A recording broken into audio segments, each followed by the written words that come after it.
Welcome back. We all know that right now we are living through a very important time in history, and that's why the Wisconsin Historical Society has launched what's called the COVID-19 Journal campaign. Here to tell us all about it is Christian Overland, the director and CEO of the society. Good morning to you, Christian.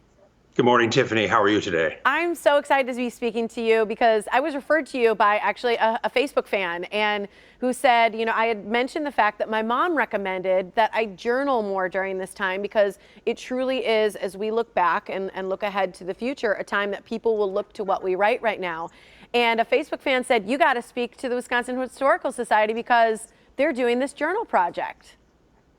That's right. And what more important thing to do during this transformative moment in history is to actually capture everyday life experiences and giving the Wisconsin citizens and residents a voice in history. So that's why we started this COVID Journal 19 journaling project, in order to kind of give a gift to the future of people who are experiencing it today. It's so cool. I love that you're doing it. And this is actually not something new for you. This is something that you guys did with Civil War soldiers as well. And it's now one of the most prized possessions in the society's possession, right? Right. So the Wisconsin Historical Society has always been a bit of a maverick in terms of the world of public history, meaning that we've always collected contemporary history. And going back to 1861, our founding director, Lyman Draper, actually met with Civil War soldiers being mustered out in Camp Randall in Madison. And he gave them journals and pencils. And they went out into the war, and he asked them to come back to deposit them. So from people from Gettysburg, like Lieutenant Colonel Rufus Dawes, brought back journals, and we now have one of the most significant Civil War diary journal projects in the entire United States. How incredible to have that in your archives and to have that right here is really unique. I mean, so how does it work for the COVID-19 Journal Project then? What are you asking? What type of journal are you kind of wanting people to submit, and how do they get involved? Well, of course, we want people to submit what they're most comfortable with. So if you're writing a journal by hand, that's terrific. If you're doing it online, using Microsoft Word or something, electronically, that's terrific. If you're doing a photograph one or video, that's acceptable as well. And what we're asking people to do is to write down their reactions to what's going on with COVID-19, their families' reactions, what are they experiencing, their thoughts, what's different about this as well too. And then we're having them register at wisconsinhistory.org, and so that they can understand what does a journaling submission mean in history, and they can actually download a piece of a paper that says, I'm part of COVID Journal 19 project, and put it on their social media, and that's how people start the project. It's pretty cool. We saw a bunch of the pictures of people who are doing it, and I love the span of ages, and that's what's important, is that you get young people, old people, in between age. You want everyone, especially multiple cultures. And then how long do they keep this journal going for? So it's a great question. People are actually writing journals in 30, 60, 90-day increments. And then some people just wanted to go through the summer and do it too. And that's fine. We're asking that when people are done at whatever point of time they want to do, to submit their projects.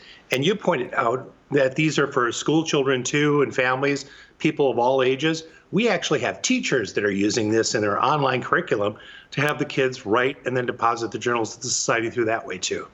How many journals are you hoping to get, and how many people have signed up so far? So right now we have almost 1,600 people who've registered for the project, which is terrific, all from 72 counties, as well as we have from Wisconsinites around the country and some from around the world that have actually contacted us too.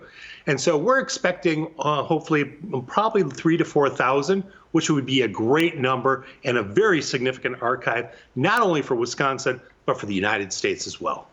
I think that is absolutely incredible. Is there any sector of the population you're missing, you want to have more people writing for you? So I would say this, that people who think that they don't write and that it's kind of a tedious thing, do a little video piece too from the younger kids. We're thinking about laying down their thoughts in kind of a video journal mode. Also for people who may think that they're in the rural areas and how do you get it to us? Send us a note. If people are interested in how to do this too, they can actually email us on how to do a journaling project. We can give them prompts on the website too.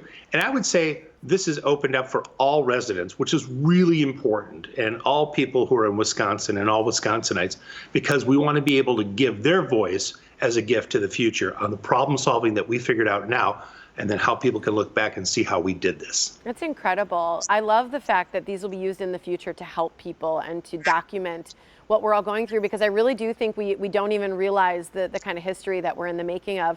I just want to give a brief shout out to what you guys do, because you're also a free resource for people to find their family history, family trees, and you do so many great things here in our community.